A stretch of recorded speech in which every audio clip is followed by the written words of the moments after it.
gabayaagu rumaysnaa aad uga damanaa halis ku soo fool lahayd iyo shirqoollo badan oo cadowyadiisu ay u maleegayeen tuduca ay mahmaahdaasu ka muuqato ayaa wuxuu ahaa ruuxii wanaag kuu taraasama la taartaay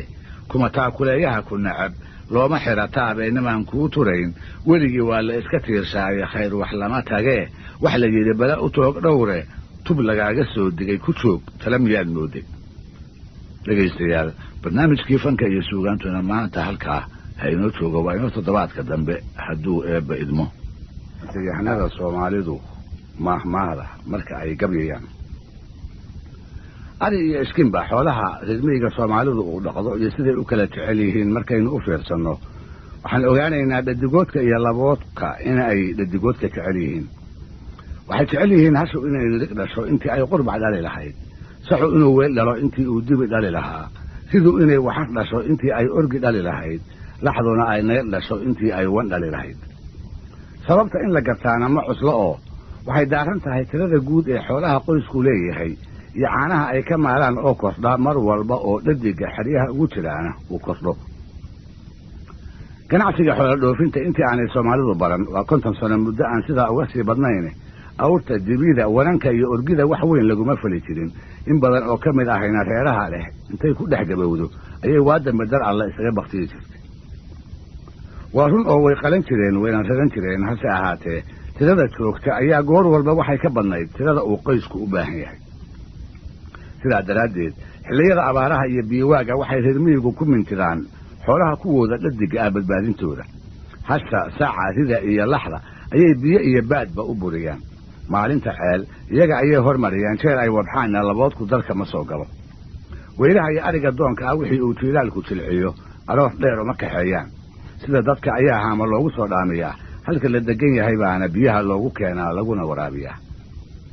xilligaas oo kale dan kama ay yeeshaan dibida iyo orgidu inay oon u go'aan haddii sabeenaha iyo ceesaamuhu ay u soo doogaan oo xilli roobaad ay naftu ugu sinto arrintaa ku saabsan reer miyiga soomaalidu siday xoolahooda u kala jecel yihiin waxaa inoo sii iftiimin karaysa mahmaahdii ahayd dibiga doollood dhegihiisu waxsan bay maqlaan indhihiisu sama arkaan oo talow maxaa loola jeedaa waxaa la yidhi maalinta ay kalan tahay oo berri oo kale la shubi doono habeenka ka horreeya lo'du waa isku mid oo dhadigood iyo labood looma kala sooco waayeelka iyo dhallinyaraduba waxay ku hawshoon yihiin aroorinteeda iyo uruurinta agabkii lagu shubi lahaa dar wadaan iyo dawlis intaba rag iyo haweenba lo'da berri goor hore ha la arooriyo ayay isku gubaabiyaan taasoo ah oraah uu dibigu jecel yahay habeenkaasaan dhegihiisa ku soo noqnoqota kolkaas buu ileen lo'da waa ku jiraaye isna farxaa waaga berigiisana sugi waayaa ha yeeshee barqadii kolka ceelka la tago ayuu xandhoof dib u liqaa lo'da darka la gal markuu maago ayuu wax kale la kulmaa kaalinka iyo agihiisaba looma oggolaado haddii uu ku soo dhowaadana sida dugaaggiibaa looga yureeyaa kolba sacbaa biyaha loogu yeeryeeraa isagana waa laga celiyaa bur weyn bay kurayadu ku hor joogaan markuu soo qamaamana geeska ayay badugaha kaga dhigaan isaga oo weli la gees garaacayo ayaa wixii dhadigaa la rakaadaa oo qabaal loo buuxiyey kolba lagu soo duwaa goor uu oon la gologolay biyihii ceelkana aan wadaan quriga ku harin ayaa usha laga daayaa dabadeedna isaga iyo dacda ayaa loo kala tagaa weli isaga oo haraadan ama qaraaca ayuu lo'dii uu la soo arooray iska dabagalaa lana fulaa kolka wixii uu xalay maqlaayay iyo maanta wixii uu arkay soo kaaf iyo kala dheeri maaha mahmaahdaas dibiga doollood waxaa 74kii gabay dheer oo uu tiriye ku darsaday gabayaaga caanka ah ee la yidhaahdo cabdulqaadir xisi siyaad oo yamyam lagu naanayso gabaygaas oo wariyo ku magacaaban iyo weliba laba kale oo ay iskumar soo baxeen waxay xambaarsanaayeen dhaliil xoog le iyo canaan uu u jeedinayay xukuumaddii kacaanka loo yiqiin ee xilligaas soomaaliya ka talin jirtay tuducu gabaygaa ka mida ayuu gabayaagu isaga oo magaca bulshaweynta ku hadlaaya wuxuu kaga cawday ballanqaadyadii faraha iyo quruxda badnaa ee madaxdu ay ummadda dhagaha ugu sugi jirtay hase ahaatee ay waxayadi ka hirgeli jireen dibigii doollood ama dibigii wardheer isaga oo dadweynaha ku simaya ayuu yamyam yidhi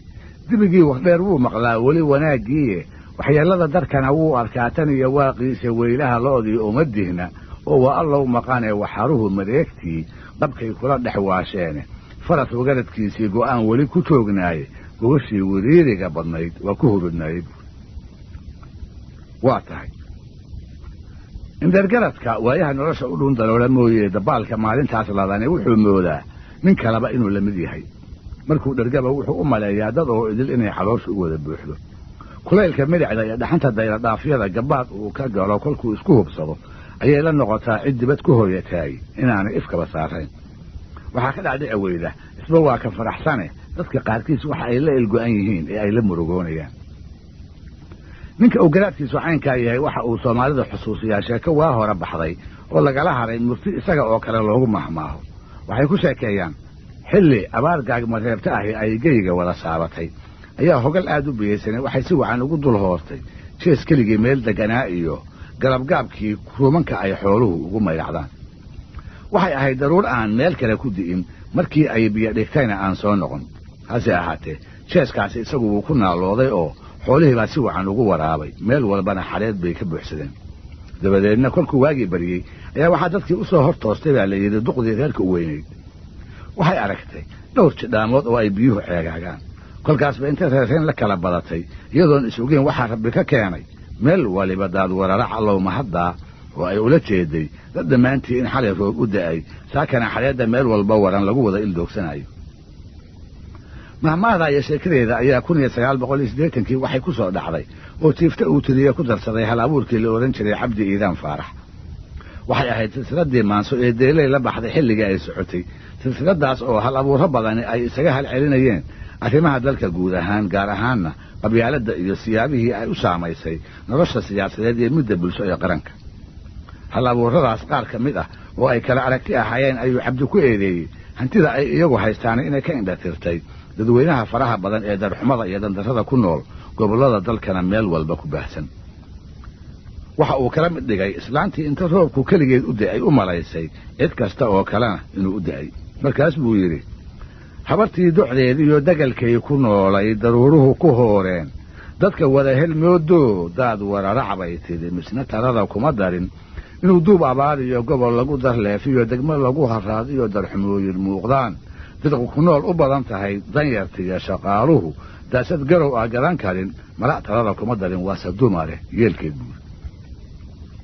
isla mahmaadaas islaanta ayaa waxaa jirta isna ku darsaday hal abuurka caanka ah ee la yidhaahdo mustafa shar cilmi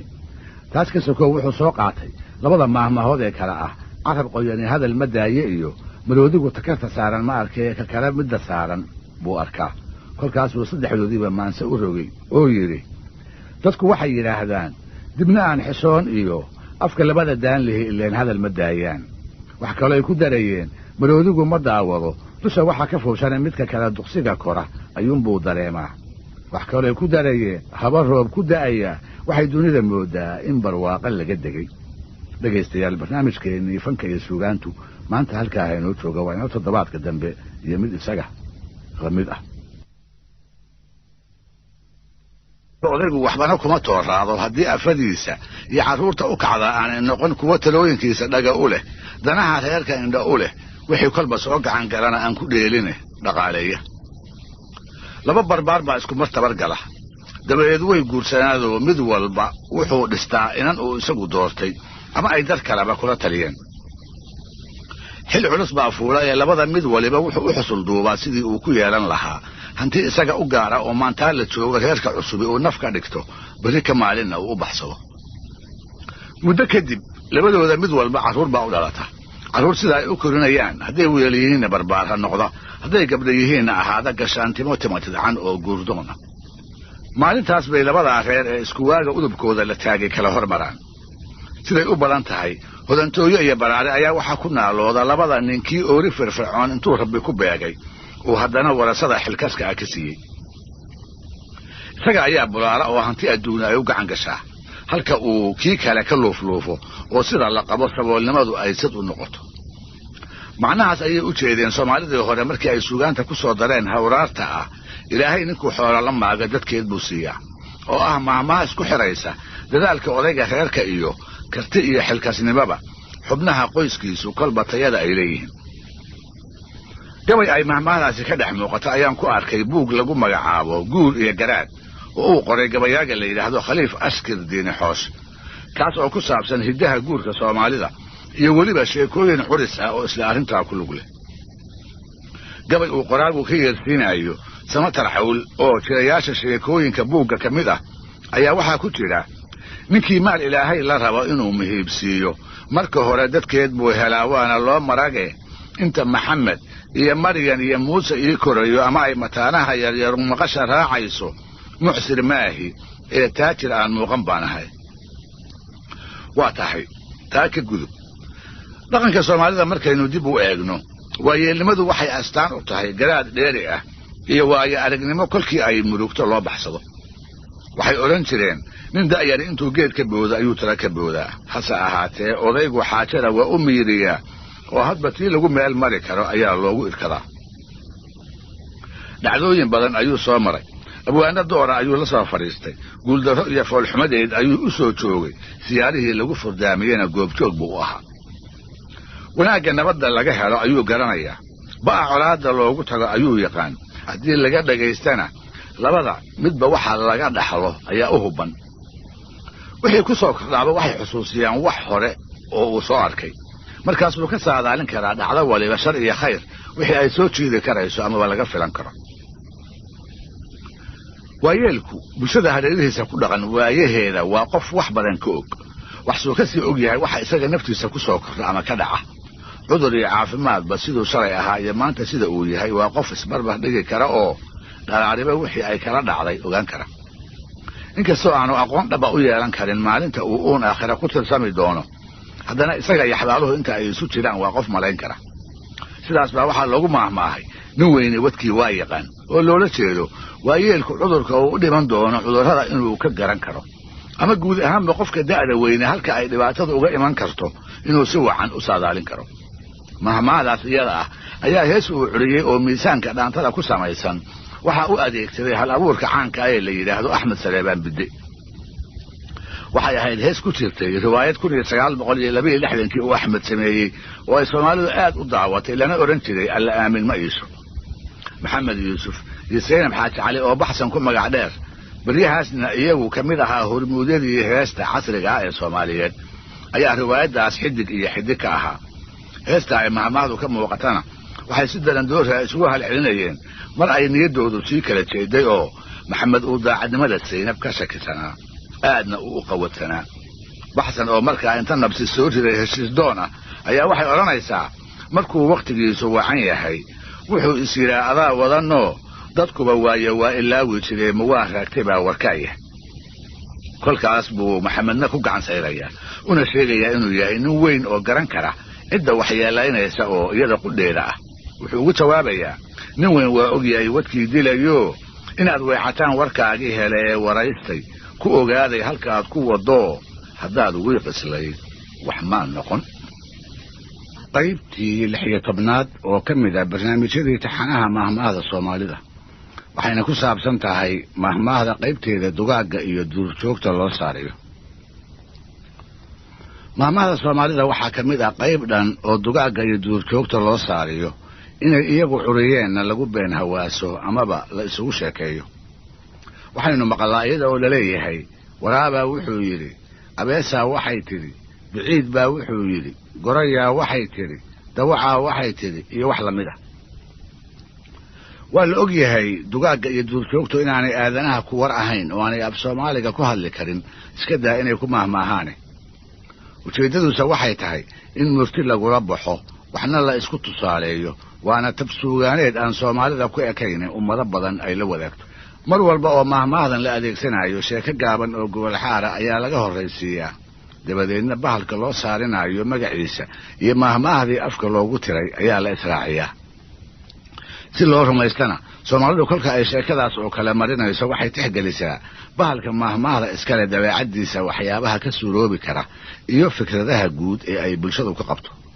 haddaba dugaagga iyo duurjoogta ay soomaalidu murtida kula baxdo waxaa malahayga ugu mahmaah badan dhurwaaga oo ah bahalka reer miyiga soomaalida ay isugu badiyaan wuxuu ka mid yahay dugaagga tirada yar ee hilibka mooye aan oomati kale ku hambaasin geedahana doog iyo abaartoona aan afka saarin sidaa darteed waa bahal mar walba xoolaha reer miyiga isha ku haya oo eebbaweyne saami ugu daray noloshiisuna ay ku xidhan tahay abaariga aaranba kama fogaado halka ay xooluhu daaqaan ama habeenkii lagu xeraysto had iyo jeerna isaga iyo xoolo raacatada waa u halgan mar uu isagu raayo oo uu neef kala tago iyo mar ay iyagu raayaanoo ay waxadooda ka ceshadaan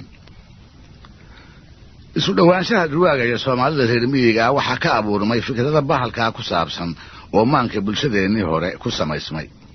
gidigoodba waa fikrado xuma mooyee aan wax wanaaga lagu arag xagga dhaqankiisa waxay ku tilmaamaan inuu yahay wax ay gunnima dilootay oo hunguri xumo diyahaal joogta ah iyo quusliiba lagu ibtileeyay dhaqankaas aysan jeclayn waxay garab dhigaan dhaqan gobeed ay ku sheegaan libaaxa oo si walba dhurwaaga uga dabeecad gedisan marka hore inuu dhab u gaajooda mooyee libaaxu xoolaha iskama laayo halka uu dhurwaagu markii ay u dagtaanba uu ka warjeefo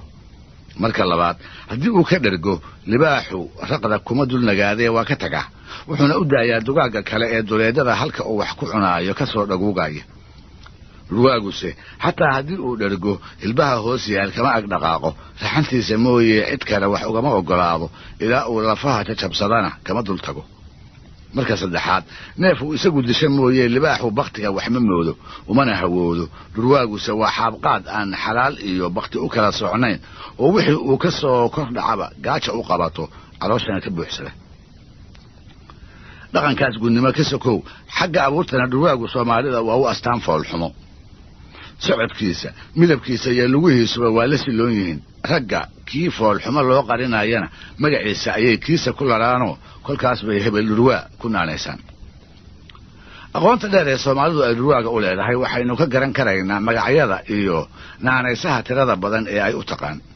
inta aanu hubno waxa uu af Soomaaliga ku leeyahay labada magac ee kala ah dhurwaa iyo waraabe waxaase u dheer naanayso 9 gaaraya oo dhammaantood tilmaan ka bixinaya sida uu u abuuran yahay kuwaasoo kala ah qaaryare ciida dambas qaar xabaal uruq dhaylo ciida muruqla lug dhamaato cagey huluul iyo cumar lug laawe naanaysahaas kuwa ka mid ah ayaa laga helayaa qaar ka tirsan hawlaha dhaqameedyada ay bulshadu wada taqaan iyo maansadii hore labadaba taana waxaynu ku tusaaleyn karaynaa saddexdan kale ah cagey huluul iyo cumar lug laawe naanaysta cagey bal u fiirso shilaalka kolkay tahay oo xoolaha qoyska reer miyiga ah ay nacfi yareeyaan ayay hooyadu caanaha carruurta u tashiishaa waxay ku dadaashaa inay si siman ugu qaybiso xirada ayay gashaa iyada oo sidata haruubadii ay ariga ku lisi lahayd yaryarkuna meel aan oodafada ka fogeyn ayay isa soo tubaan in fadhida iyo in taaganba waxay kala hororsadaan kolba haruubka ay soo taagto ee ay caanuhu ku jiraan isku soo dabeecad ma ahee mid carruurta ka mid ah ayaa kolkaa afka qaylo ku shubta oo oohin iyo dhulgalgalasho isku dara isaga oo hooyo caana isii ku celcelinaya ma wuxuu ka baqayaa inay ilowdo mahamun gorgor buu leeyahay oo sidaaniba waa u dabeecad mase gaajo xun baa ka dhawaajinaysa wax ugu wacanba cabbaar hadday iska dhagatirto ayay marka dambe xaggiisa u soo jeensataa oo habaar aan hoosta jirin oo gacal cun ah inta ku tuurto ku tiraahdaa iga aamus caana kuuma hayee cantaliigso oo cagay ka bariye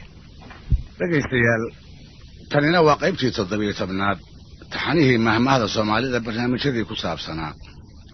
barnaamijkii midkan ka horeeyay waxaad ku maqasheen go'aal ku saabsan mahmahaha Soomaalida qaybtooda dugaaga iyo duurjoogta afka loogu tiro inta loo saariyo murtida lagula baxo isla barnaamijkaas waxaan ku faahfaahiyay dabeecadaha uu leeyahay dhurwaaga oo aan ku tilmaamay inuu yahay dugaaga nooca Soomaalida reer miyiga ah ay isugu badiyaan sidoo kale waxaan ku soo qaaday aqoonta dheer ee ay bulshada Soomaalidu u leedahay bahalkaas anshigiisa iyo magacyada ay u bixisay haddaba haddun bay la tahay inay habboon tahay inaan soo bandhigo mahmaaha dhowr ah oo lagu been hawaaso in dhurwaaga laga maqlay iyo iyaga oo kooban sheekooyinkii ay ku baxeen sidii aan isla barnaamijkaas hore ku soo xusay waa bahal hilibka oo kaliya ku nool oo haba yaraatee aan oon kale ku hambaasin markuu inta dhasho dhulka ka kaco ilaa marka uu baktiyana wuxuu ku raad joogaa xoolo dagan oo ciddii lahayd ay u wadeecaysay gobollada ay degto meelo ka mid ah waxay Soomaalidu dhurwaaga u qaybisaa saddexda nooc ee kala ah intifaa oo ah midka ariga habeenkii markay tahay xerada ugu dhaca qormahaalig oo ah midka geela laaya iyo aylacataatir oo ah harag iyo maqaar wixii uu arko dagaalada laga guuro midka ka unuunufa sidaa darteed ma aha in lala yaabo mar walba mahmaaha dhurwaaga laga sheegaa haddii ay ku wareegaan halganka joogtada ah ee uu ugu jiro helitaanka hilib uu ku noolaado mahmaahda koowaad dhurwaagu xilligii la joogaba intaas wuxuu jafayaa dhul qodaxdu sariiran tahay dhul dhagax iyo dul meelan ah dhul cagaag badan oo cidiyaha ka dhilqaya dubkana ka murxiya hase ahaatee uma fadhiisto saacidina uma maqna umana xil qabtee jarmaado iyo boqoole caraabo iyo guuraba waxa uu ku qasban yahay inuu socod ku jiro foog iyo fiidba wuxuu u tafaxaydan yahay jiid iyo caddiin siduu hilib ku heli lahaa si aanay nafta u kala dhaqaaqin haddaba maalin maalmaha adduunka mid ah ayaa waxaa ugaasi u soo kalahay baa la yidhi dhurwaa duq ah oo toddobaadkii hore oo idil ku sali waayey cadduun ruubad ah oo kulayl badan ayuu dhex jaqabsanayaa suudiga daraaddiisna kolba cagaha ayuu ciidda kala boodayaa balqaharaacdii kolkay tahay ayuu daalay tallaababa wuu qaadi kari waayey dabadeedna inuu nasto ayuu tashigii kaga dhammaaday geed quraca harkii intuu ku leexday ayuu iska hiraan hiray wax yar kadibna cagihiisii ayuu hoos u eegay mase maxaa dhiig ka da'aaya maxaa qodax ku mudan faraha suulashiisa afarta ah iyo cirbahaba inta dhulka la dhigo meel waliba way haaraysaa xubin waliba way dhaawacan tahay kolkaas buu hamiyey wuxuu naftiisa kula sheekaystay inuu ku rayn lahaa haddii uu heli lahaa saydhada iyo cagaagga wax ka xigsada oo sida dadka kaba loogu toli lahaa haddana wuu isla yaabay wuxuu garan waayey sida ay fikraddaniba ugu soo dhacday wuxuu xusuustay inuu dhurwaa yahay oo cagihiisa dhiigga ka da'aaya aan cidina dan iyo daarad ka lahayn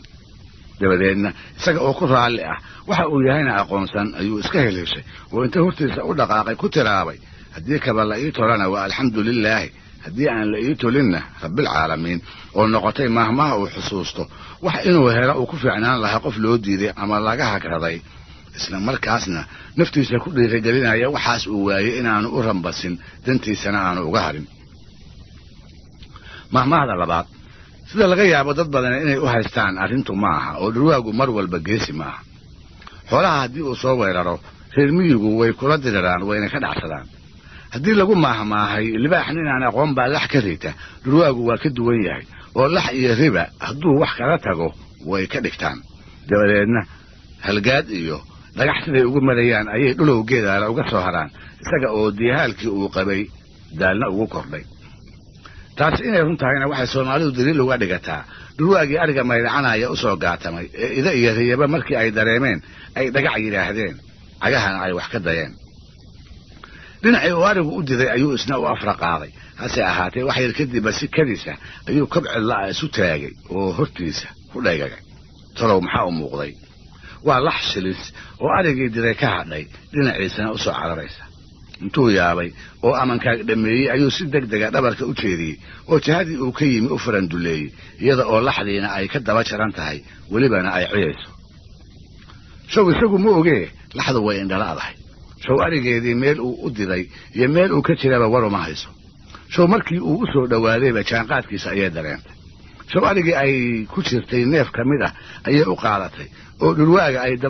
daba cararayso wehel bay la ka dhiganaysaa wuxuu ka baxsado iyana ay daba orodaba markii dambe oo malaha uu laba geedii ka soo fogaaday ayuu gadaal eegay masalaxdiiba ma muuqato oo goor hore ayayba isaga hadhay welise wuu amankaagsan yahay wuuna ku gar leeyahay maxaa yeelay araggiisa xoolo ka carara mooye weligii iyo allihii xoole xaggiisa u soo carara waa u maanta galabtaasna orodkii dheeraa weli isaga oo la xuurtaysan ayuu yidhi war madayradan cun islahaabaa aniga calaf iga dayday oo uu ku maahmaaho qof waxtar iyo wax siin karaba ka filaayay qof kale oo uu u hanweynaa hase ahaatee ku hungoobay welibana isagii wax doonaayey wax la biday halkii wax laga siin lahaana wax laga weydiistay mahmaada saddexaad maalin kale waxay ku sheekeeyeen dhurwaa aad u gaajaysan baa wuxuu soo galay kayn uu markaa ka hor dhowr jeer ka loogsaday kayn dariiqtii hore uu ka liibaanay oo xoolo la baylihiyey uu marba neef kala tegey maantase meel loola kacayba ari iyo lo' kama muuqdaan inkastuu qashku isqabsaday oo geed hoose iyo geed saraba ay dhirtu hamashowday isaga oo tuuxaynaya meelihii uu sabeynaha iyo ceesaamaha ku layn jiray ayaa geeda dhaadheer oo hortiisa sariiran sharqani uga baxday mar qura ayay helidiilo cusub ay ku soo korodhay indhaha ayuu galka ka soo bixiyey oo miciyihii isku lisay wuxuu isu qaabiyey waxaa sharqamay inuu haabto soona qabsado isaga oo aan hurdin buuriyoon sharqantii iyo shababaxdii u baxday buu u dhegtaayey afarta jaho ayuu midba mar indhaha ku fiiqi bal inay bidhaan dagani u muuqato hase ahaatee wax yar kadib bay himiladiisii hoos u soo dhacday hankiisii baa dabaysha raacay show sharqantii u baxday waxay ahayd raxan daayeer ah oo geedaha hareeriga ah midba mid uga boodaysa kama sadayriyeene miyuu gaari karaa miyuu inta